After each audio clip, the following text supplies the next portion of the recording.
dogs.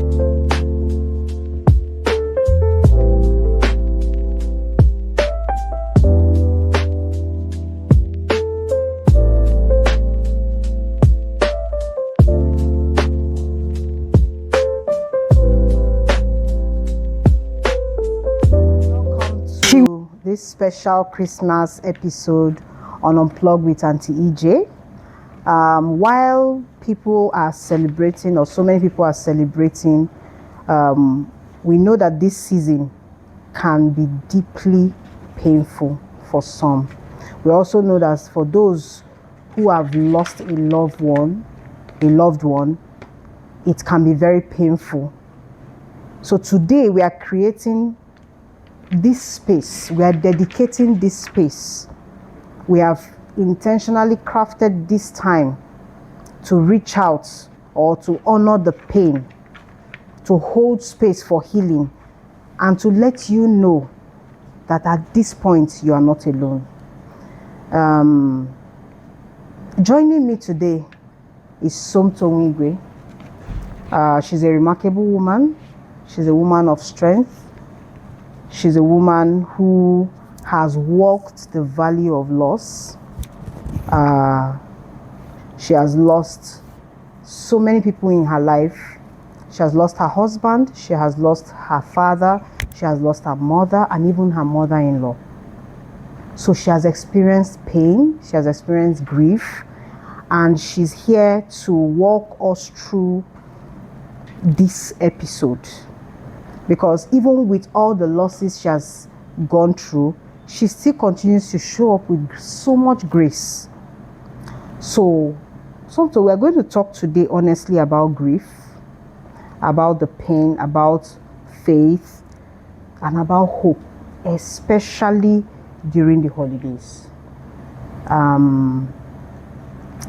For those who may be grieving this period, who may have lost a loved one, can you briefly share what holidays were like for you after loss? Okay, thank you, you. You're welcome. Thank you for having me. Okay, so grief generally is it's burdensome, right? But then seasons like this trigger grief. Especially for people that have lost their spouse, their parents, there's something about the family unit and traditions that are amplified during the seasons. So what you typically see during Christmas, during festivities, is families celebrating, families having fun, and then depending on who you are grieving, maybe if you lost your husband or something like that, and then even when the rest of the family is grieving that same person, there are different timelines to grieving. So there's a kind of expectation that falls on you. Not that and I'm talking about families that give you grace. I've not even touched families that don't understand. In families that give you grace. So as much as they understand that you're going through something very deep, there's a subtle kind of expectation. They still expect you to show up, So even when, for me, for example, I lost my husband in February. So by December, not that they are expecting you to stop grieving completely, but they unconsciously expect you to show up and be present. And then when you're also having to show up for children, you still have to battle with that mindset of, I have to still, let me not ruin their Christmas for them, while you're carrying what you're carrying. So you're having to merge these two emotions together. So for me particularly, it was the silence. So you will walk into a room filled with people. Oh, Christmas, people have maybe come back to the village, we're having fun. The room is full, there's laughter, there's food, there's drink everywhere. But the room you're alone in a room filled with people. You're alone in the room filled with people. And amidst all the Christmas cheer, there's a deafening silence that you can't explain, And then sometimes grief is trapped in sounds. you know. So, and then seasons like this, a lot of sensory triggers, you know. Okay. So for people that grew up with certain traditions, Okay. you know, so if me, for example, while I was growing up, my mom had this thing during Christmas. She would bring out the best chinaware and prepare an elaborate breakfast. So it is the basic things like pancake and sandwiches, but the way she'll prepare it, she will garnish it and all that. The Christmassy way. The Christmassy way. So during Christmas, that is all, it will trigger these things for you. Okay. So even if you have progressed in your healing, you might find yourself regressing. You know, and if you're not careful, you might start blaming yourself. Oh, I thought I've healed. Why am I feeling this way? So I'm here to say that if you find yourself feeling a bit burdensome during this season, it's actually very normal, because the season brings up a lot of things.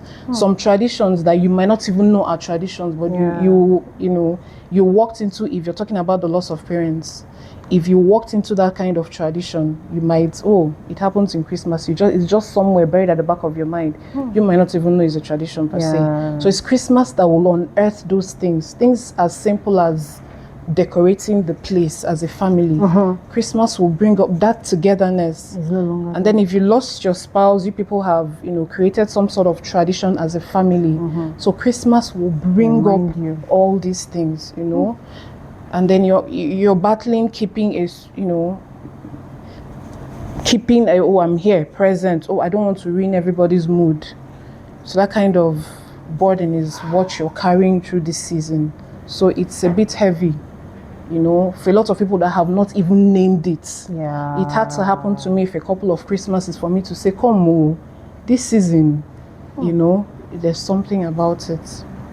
What is having to bother about dampening other people's moods? Because that would be something very natural. Let me put it that way, for people want to live for others, you know. Let me be accommodating. This is someone that is grieving, and for me, this is just me being I feel that there should be a kind of grace that should be given to people who are grieving, no matter whether it's someone that has just lost their child, whether it's someone that has lost a parent, a spouse. I feel that, and I want to encourage that people should give grace. Just allow them, even if they don't show up, even if they even show up with their presence, it's okay. Don't expect that. Usually every Christmas, this is how we do it. This is what they do. This is how they speak. This is how they dress. This is how. The fact that they even show up, I feel is enough. I don't know. What do you think about that? Okay, for this is when you're around people that have emotional intelligence. And even with people that have emotional intelligence, grief doesn't always show up as sadness. It's easier to accommodate when what the person is feeling is sadness. Grief can show up as irritability, as anger, as numbness, you know. So if you're a family member and the person is feeling numb, for example, if I'm grieving my husband, his siblings are grieving their brother, for example. So if they show up, they are there to support you and give you grace. If your grief is manifesting as numbness, as much as they love you, they might want to, what's going on with this person? They might not, you know, not that they will attack you or anything, but it might produce a kind of tension, even you as a person might not want. And another thing is when the family members we are talking about is your children. So as much as they don't understand giving you grace, you know, so you have that mentality of let me not ruin this season for them, let me try and show up for them. So it's a burden you don't even know you're carrying, that you just take, you know. And then you would have had to walk this grief. That's why it's very horrible if it's some people's first or second Christmas. So you would have had to walk through years in the grief to understand that you have to even intentionally permit yourself to grieve.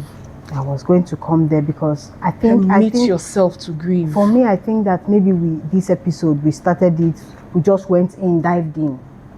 Maybe we would have started from the point of, what is grief, Seth? How do you explain from your own perspective of loss.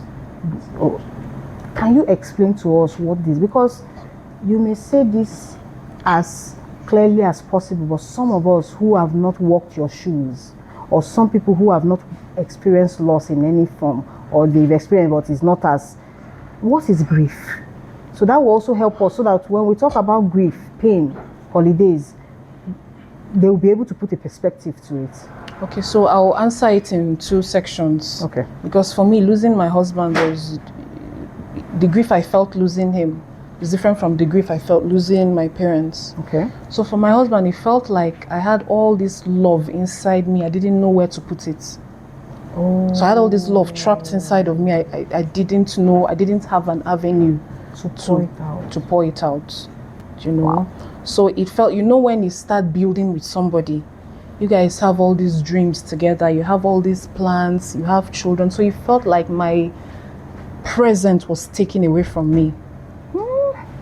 It felt like I was stuck. I couldn't really move, you know, because I started this journey with somebody, you know, so all the dreams we had together, I didn't know what to do with them, you know, and a lot of decisions, you know, when you have children, there's an assumption that both of you, not even an assumption, an assurance, quote unquote, that the job is for 2 people. Yeah. The decisions you're making, their schooling, their spirituality, you know, everything about everyday decisions you make. All of a sudden, somebody is telling you to make them alone.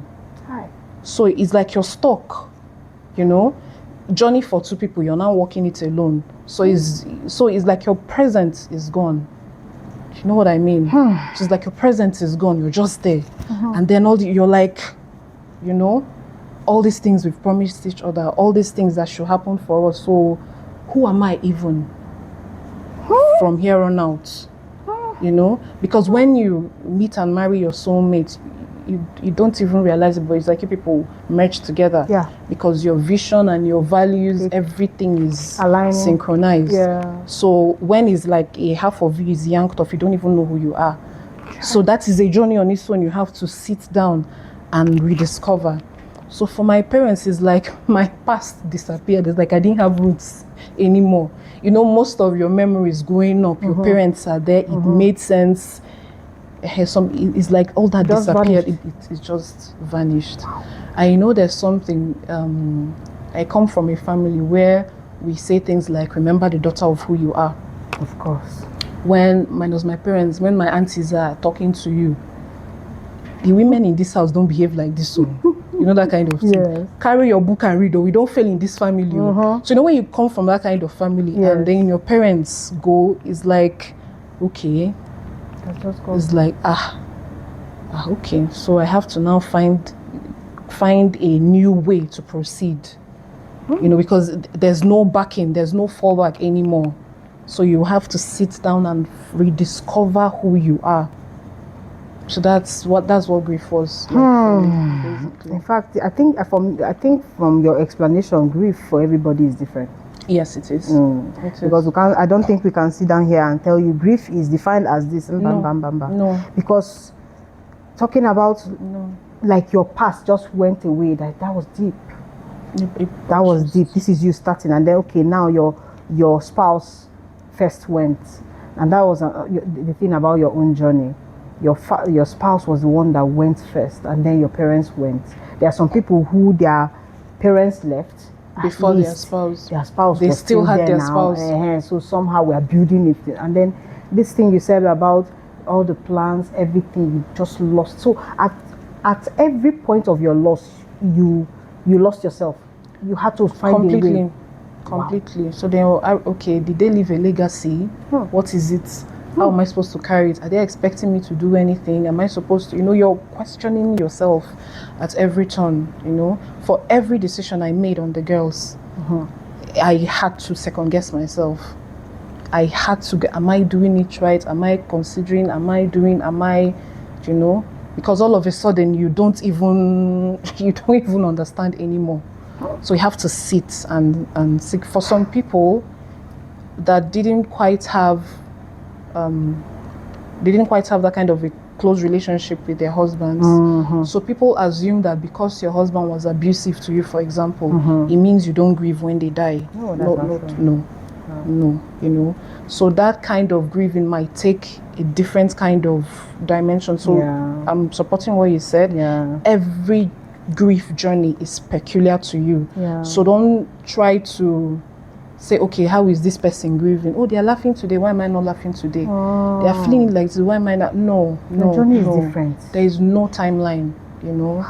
And when people come and start telling you stuff like, oh, get over it, do this, I'm coming there. Don't, you know, every grief journey is peculiar. It's different. It's different. And I want to encourage those who listen or who watch this episode to share also their own grief journey. If you've been there, she is sharing her own, and she's going to talk from the point of her own understanding of grief. So if you have your own journey and you want to share, because the idea of Unplug with Auntie Ejay is to create a space where people are able to share their views, share their story, a healing space. So we would like to hear from you. How was it for you? How was the Christmas for you? And in the grief, how was it? Did you lose yourself? What happened when you lost yourself? Just share with us, because her stories now, at every point she lost herself, she had to rediscover that part of her. How was it for you? We would really like to know, if you don't mind, how you were able to. And then you talked about, I was going to come there. It's part of the questions I drafted to ask you, how you cope with well-meaning comments. Yeah, okay. That's the word. They are all well-meaning. You said one now. At least they're in a better place. Hi, Jesus. Anyway, let me read it from here so that I'll read it in the words that are here. How did you handle insensitive comments or well-meaning but painful advice people give during this season? Including the grief, including when you just lost the person, and including the Christmas, the celebration, the holidays. We're doing a Christmas special, so we want people to know that in a period of Christmas, a period of everybody is happy, celebrating, people come with good intention, well-meaning. You see that well-meaning? I want to hear from you. But because they've not walked your path, they don't really understand. So I feel like this episode is not just for people grieving. Okay. It's also for people that have to be around people grieving. Okay. So you can have an idea of how to support them. Yes. So people will say things like, at least try and enjoy the season. Christmas is once a year. Try and enjoy the season. Try and they're in a better place. At least they lived a good life. So when you say things like that, it minimizes loss and it rushes the grief process. It's almost as if you're saying it from a good place. And if you look at it literally, from a good place. These are good sentences. Yeah. But because you're not in that journey with the person, you're rushing that process and you're minimizing the loss. You're summarizing it. You're trying to give the person perspective without knowing it. Meanwhile, you've not walked it. Even if you're walking your own, everybody's temperament is different. Everybody's loss is different. Everybody's grief timeline is different. So you can't assume to maybe say a word and it's all better. So don't do that. For me, it was, it was horrible. But I tried to, especially when it came from people that I loved, still love. I try to understand that they don't mean it, but it doesn't change the fact that it hits you a certain way. Yeah, of course. So for me, things that were comforting is when someone says something like, "I am here." So you're validating what I'm going through. Yeah. You're respecting my timeline. You're holding space for me. So I am here. Even something like, I don't know what to say. Thank you, because even me, I still don't know what to say. So we connect on that level, So for me, when people say things like that, it's either I zone out, okay, or I maybe say something. I have to say something that gives me the space to just gracefully move out of the conversation, or I just give you this depending on who you are, I might just give you a curt answer. You just know that this one you said no work. You just go away. But for the most part, I mentally zone out. Yeah, because I try to also protect my space. But it's easy for you to zone out, or it's easy for somebody to come to you and say, oh, I'm here, and when the person is emotionally intelligent. So, like you said, the show is not necessarily alone for people who are grieving. People who will be around those who are grieving. So you can support them. So you can support them. So to support them correctly, you need to know how to, and when to say what you need to say.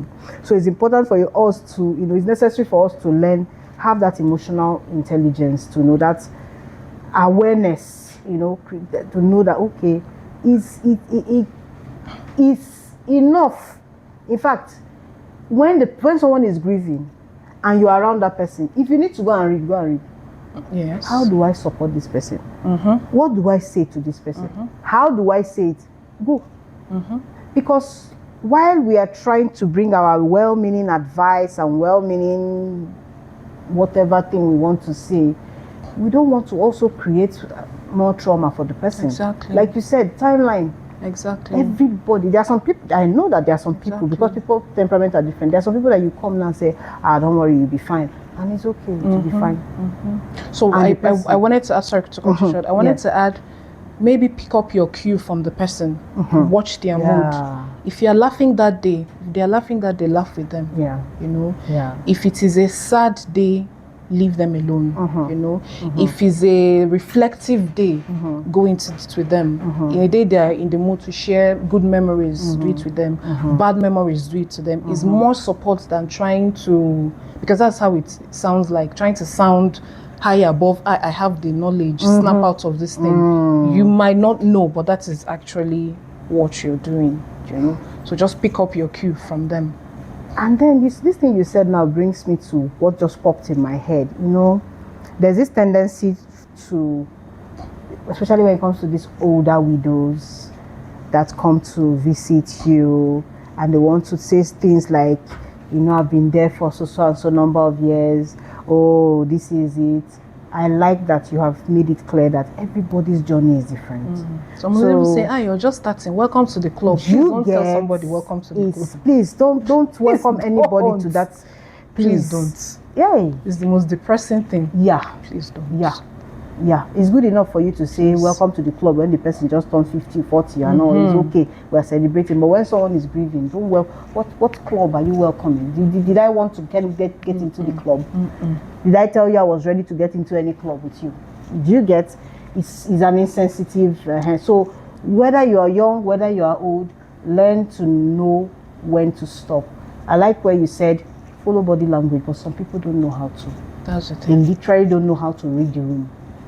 That's it. They just want to have contribution on every conversation. So if you have a relative or a friend like that, this is the time to selfishly protect yourself.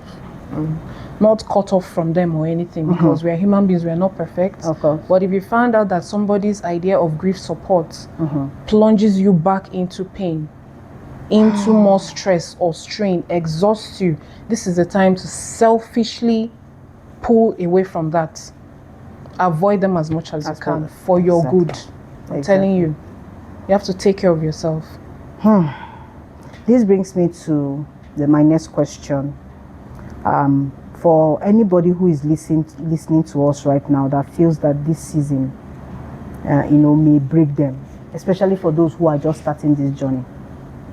They probably, like you said earlier, I think before we started the show, that some persons may have just lost their spouse in November, and December we're doing Christmas, and you expect. So for people who are listening who may feel that this season may break them, what would you want them to know? Well, I'm going to say it gets better. But the thing about saying it gets better is that when I was there, it gets better was nonsense for me. Yeah. So that was why Of course. that was why I was trying to search for the right words, So I honestly don't know what to say. The only thing I can share here is my own experience. Okay. Yeah. So it's just to wake up and take it one day at a time, right? And you have to sit down, like I said, try and be selfish about your journey. Now, this is not me saying you shouldn't care about people or you should go about and use your grief as an excuse to hurt people. So even if your close person is getting married this period and you feel like attending that event will exhaust you, don't go. Don't go. Give yourself permission to excuse yourself from things. You know, find routines that work for you. You don't have to stick to anything necessarily. You don't have to carry people's expectation, you know. You don't have to worry about what people feel, what people think. Just pace yourself this season and find, if you can find maybe things you did together with the person when they were alive, if it is not too painful, you know, maybe you can find comfort and realize that if you cannot find an ounce in you to smile with anybody or to even be polite or nice, you're not doing anything wrong. Grief can hold pain and joy at the same time. So the fact that you're not expressing your joy in acceptable ways doesn't mean you're there to dampen everybody's mood. No. But the only thing, it's not going to feel like that right now, but it gets better. It does get better.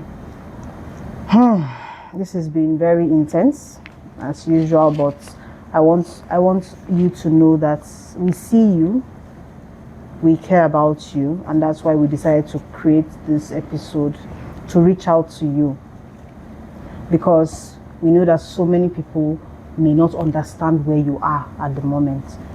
It could be 10 years ago, it could be 20 years ago, it could be yesterday, it could be 1 year ago. Your journey is your journey. Don't allow anybody rush you on how to get out of it. So what parts of grief during the holidays do people rarely talk about, but many secretly experience? So the part of holiday that you experience that people really don't talk about, they rarely talk about it. I don't know how honest we are. We're ready to be as people, but I feel like if your own loss, if it's spousal loss, unexpected physical and emotional responses, right? There is heightened need for intimacy, right? So what happens is that the fact that the celebration is in the air, you're seeing families anyhow, there's that burning desire to want to be partnered. I don't know if that makes sense. To belong. And I'm not saying if you have a large family, you're blessed. But when you're dealing with spousal loss, at that particular time, that's not the family you want. You just want to be that unit. You want to be partnered, you know. So what you're going to have, if you're not careful, it's not even about if you're not careful. The body functions in certain ways. When you're dealing with spousal loss, you're talking about emotional strain, you're talking about physical strain. So sometimes your body will be feeling different things. Your emotion is feeling different things. And the fact that you're grieving doesn't shut down what your body is saying to you, right? How? Why? So sometimes your body can just, especially if you were with somebody that really loved you and you people were close. So when you have to be alone, one of the first things you have to deal with is the fact that nobody's there to hug you and comfort you. So I don't know if so nobody is there to physically comfort you. Now I'm not talking of the whole don't worry, I'm not talking about emotional, I'm talking about physical comfort. So there's no intimacy. So that lack of intimacy is usually heightened because you're seeing family here, family here. So you would have to sit down and understand what that longing is asking for. So you don't go about expressing it outside the bounds of decency. If you're not careful. If you're not careful.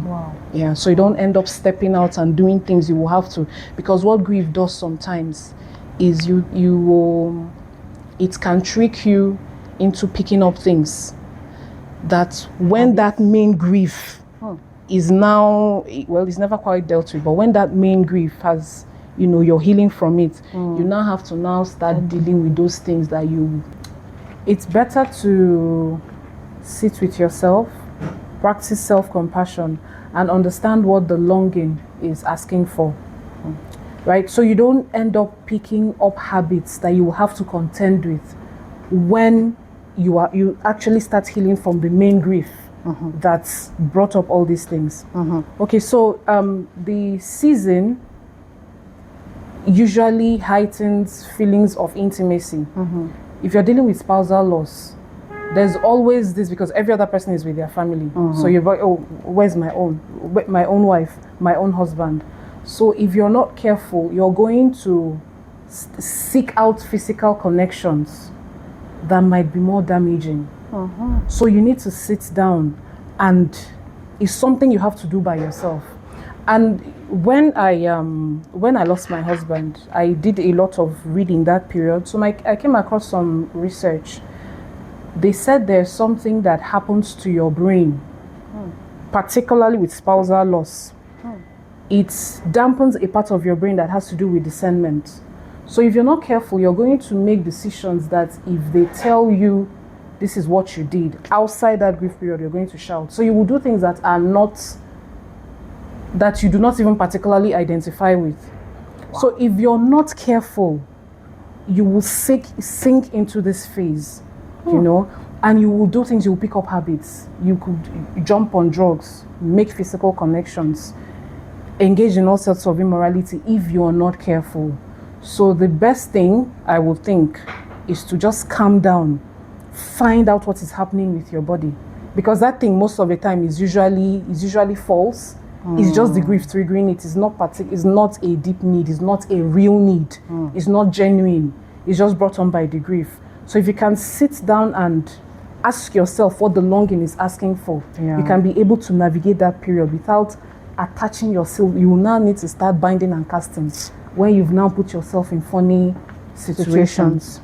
So I think the question was things that people deal with but they don't talk about. Yeah, they rarely talk about. Yeah. So I think another one is exhaustion from pretending. Wow. Depending on where you are at your level of grieving, if you deal with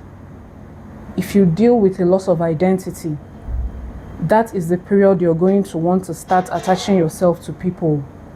Let me do this thing so they'll still know I'm still fun. Let me do this thing so they'll still know that this didn't kill me. Let me do the So and if you're not careful, you stay in that phase and it's going to drain you, and you might not even know how to drop that. So that is another thing I feel people carry, that exhaustion, like this is not you. You want to be able to say, I feel horrible. Leave me alone. Everybody get out. Yeah. You know what I mean? So that exhaustion is deep. It's a real thing. Yeah. I think I'm going to ask one more question, because we're not going to be able to exhaust everything that has to do with grief. But watch out on this space, because you will get more information. You will get more of these episodes as they come in the coming year.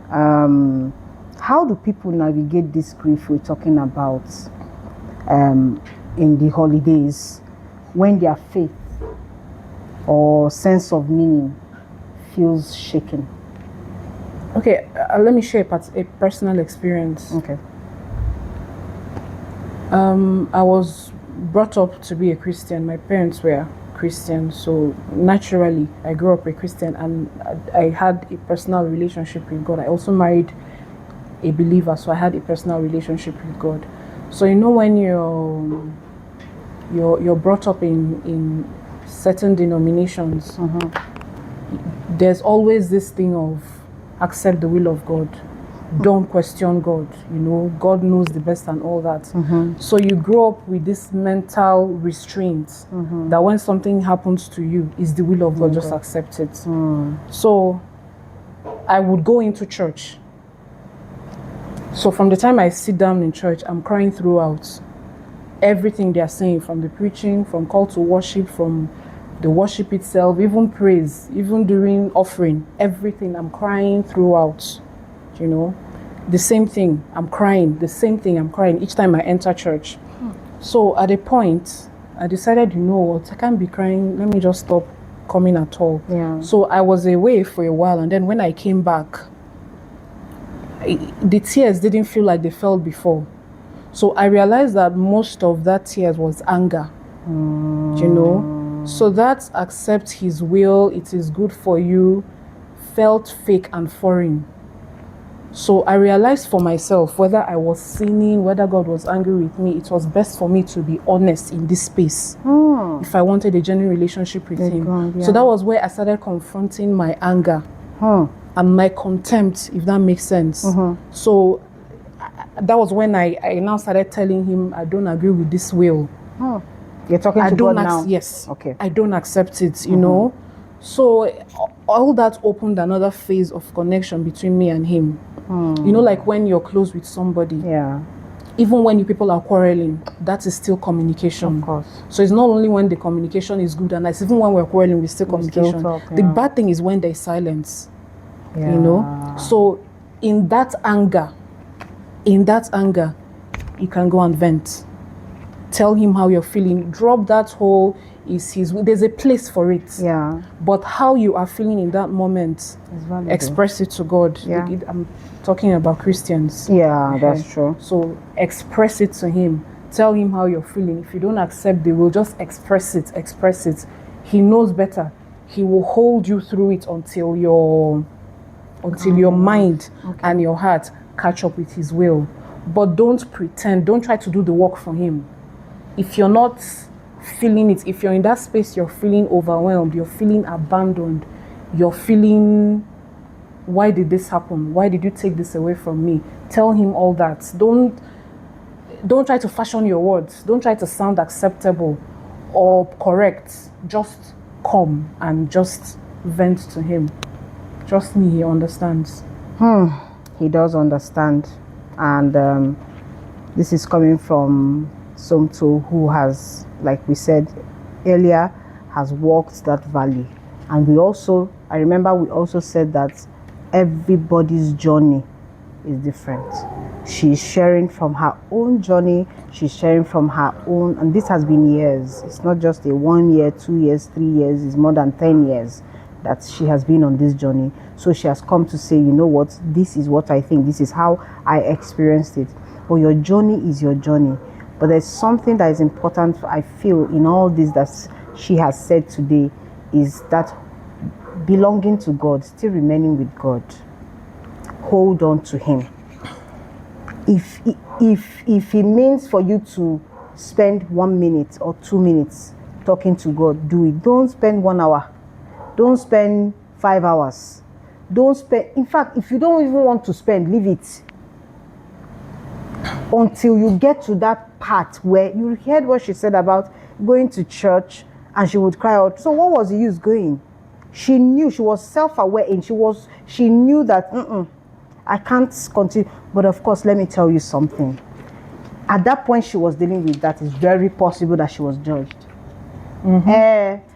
She doesn't trust God again now. She has stopped going to church. For how many weeks we've not seen her in church? Or for those who it's not the same church, but somehow I've noticed that she stopped going to church. Especially when you have church members that care about you, visited you, were there for you when he died, try to support you. So they don't understand why you're staying away from church. So they are going to make a lot of follow-up calls, and your response to them will be a problem. But shall respond. It's you that is feeling it.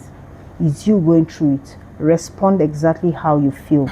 Don't be fast to impress the next person on the phone. Yes, there's a place for emotional intelligence, but you're grieving.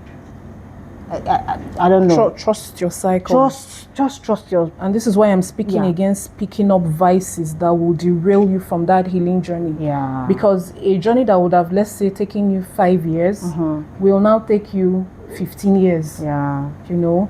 So when you keep it's hard, but trust me, in the long run is better. It's easier to coast on vices when you're trying to deal with grief, when you're looking for unhealthy coping mechanisms. Thank you. Thank you. So, but it's better to sit with the pain. If you can hear me, please sit with it. I know it's hard, but please sit with it. Sit with it. Sit with it. You will come out of it. You will come out of it. And then we're talking to believers. So if you're not a believer, obviously, we are encouraging you to give your life to Christ. Exactly. And we love you, believer or not. So if you're not a believer, just give yourself permission to grieve. That's all I can say. Recognize that your timeline is different. You know, there's nothing wrong with you. Don't compare yourself to people that are walking the path. Don't try to impress anybody. At all. At all. Embrace the aloneness or the loneliness, whatever speaks to you the most. It will pass, you know, and know that you're not alone on this journey. You are not alone. You're not alone. And I would encourage you watching this episode, if you feel the need to talk to someone about your grief journey, send a message on the DM or send us a message. Contact us. We'll find a way to put our contact. First, reach us on social media and we will be able to have a one-on-one with you. She will be able to talk to you and for you to be able to deal with that phase, because for every phase of grief, I feel that you need a level of strength for every phase of grief. So you would get all the support you need. That's why we are here. And for those who are watching, who are not grieving, who are supposed to be around, you know, encouraging those or being there for those, please, your well-meaning advice, they are very good, they are very well-meaning from a place of love, but please let us understand that everybody's journey is not the same. So when you speak, you need to maybe learn how to speak in a way that the person would understand, or you can actually come to someone who is grieving. You can say, I'm wrong, if I'm wrong. You can come to someone who is grieving and be quiet. Yes. There are times I would go see someone who is grieving. I don't it's more have what to say than saying I don't than trying to give perspective to what they are going through. It's better to be quiet. Because I don't have anything to offer you at this point. I just have my silence. I just want you to know that I'm here. It could be that you are in pain and you just look, there's somebody here, please can you give me a cup of water? So you can be that kind of person. Just be there, be present. Don't add, don't subtract. In your words, please. Somebody said, what was that word again? To deal with it, fix it, or to go and fix yourself. Fix yourself. Please, never use that phrase or sentence. This is English now. Go and fix yourself. Please, don't fix yourself for anybody. Allow yourself to feel. I lost my husband 10 years ago, so I can advise you. I know what I'm telling you. I lost my dad 20 years ago, so please don't do that. Thank you. If you don't know, it is very insensitive. Please don't do that. Even when you're well-meaning, please don't do that. Respect their journey, I beg you. If you don't know what to say, please, just hug them. Maybe hold their hand and say, I'm here. Please, don't. Don't. Let's allow them follow their own pace or pace, and heal on this journey. So as we round up, I want to say to everyone who is listening, or do you have, before we round up, I want to find out, do you have anything to add to what you have said so far? Maybe anything that you touch? Okay, usually when people are grieving spousal loss, they might want to take the children to, family members to take care of them. So if you have to take care of children that are grieving, please don't, when they come to you, don't say, even if it's a 3-4-year-old child, as long as they can speak, please don't dismiss their emotions. When they try to talk, even if it's a dream they had, please, when they try to talk to you, sit down and listen to them. Show them you're present. Create an emotional space. Don't dismiss, when they want to have a conversation with you, don't dismiss it with, daddy has gone to heaven, mommy has gone to heaven. Don't dismiss it. Especially when the child has gotten to 7, 10, please creates emotional safety. Let them speak. Even when you don't have a response, let them express it. Validate that thing they are feeling. It is very, very important. Validate that thing they are feeling. And another thing too, it is very tempting when people are mourning the same person to feel everybody should be on the same timeline. Grief has different timelines, you know. One person can be somebody's brother, somebody's husband, can be somebody's father, somebody's brother, you know, that kind of thing. So you might even find the person's widow being stronger than the person's brother. Grief, it manifests in different ways, you know. So the important thing is to be supportive. Don't say, is it not the same person? After all, I knew this person since. You knew this person X, Y, you know. Don't do those kinds of things. Just leave it and allow the grief sort of unite you, if you know where I'm coming from. You know, allow the person their space, read the room, know how they are feeling, and support them based on what they are putting out. Wow. If this is your first time or this is your first Christmas without someone you love, or it's not your first Christmas, it's probably the first time you are listening to a podcast like this or to a show like this that talks about grief during the season, I want you to know that your feelings are valid. They are very, very valid. Even listening to us right now, you really feel offended by us or angry at God, angry at people, angry at the person that you lost. Your feelings are 100% valid. We cannot come and tell you, oh, try to know. Don't try. Your feelings are totally valid. You are the one having those feelings. So take your time. She said it. They allow yourself. Protect your space. I like what you said about children, because sometimes the person is not even in the frame of mind to be there for those children. Just be quiet and allow them. They are grieving too. The fact that they are jumping around and praying, they are grieving too. They are in pain too.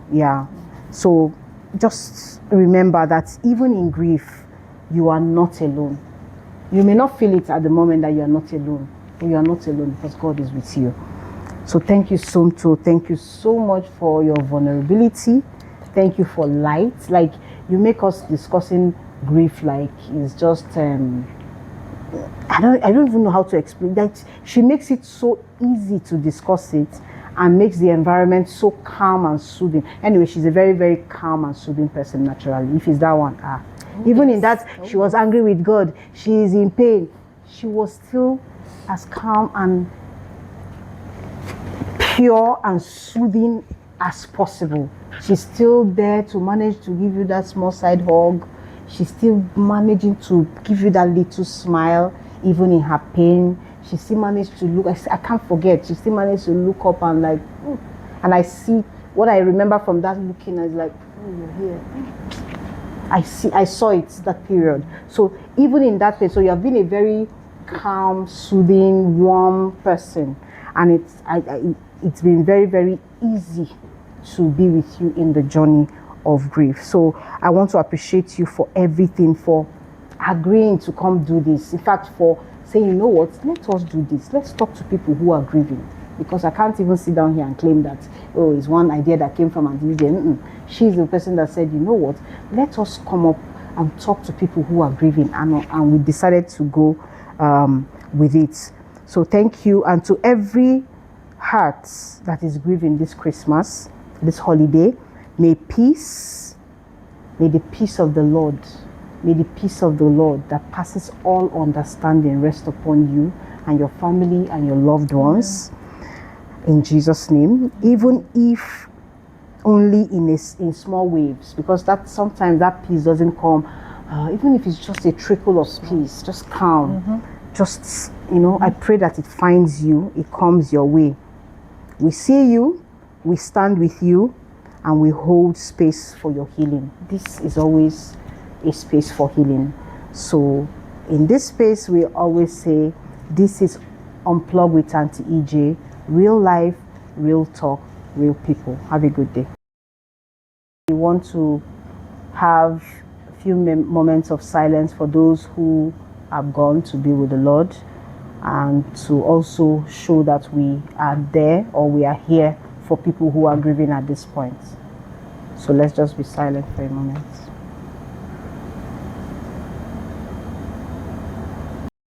May the souls of all departed rest in peace in Jesus' name. Amen. Amen.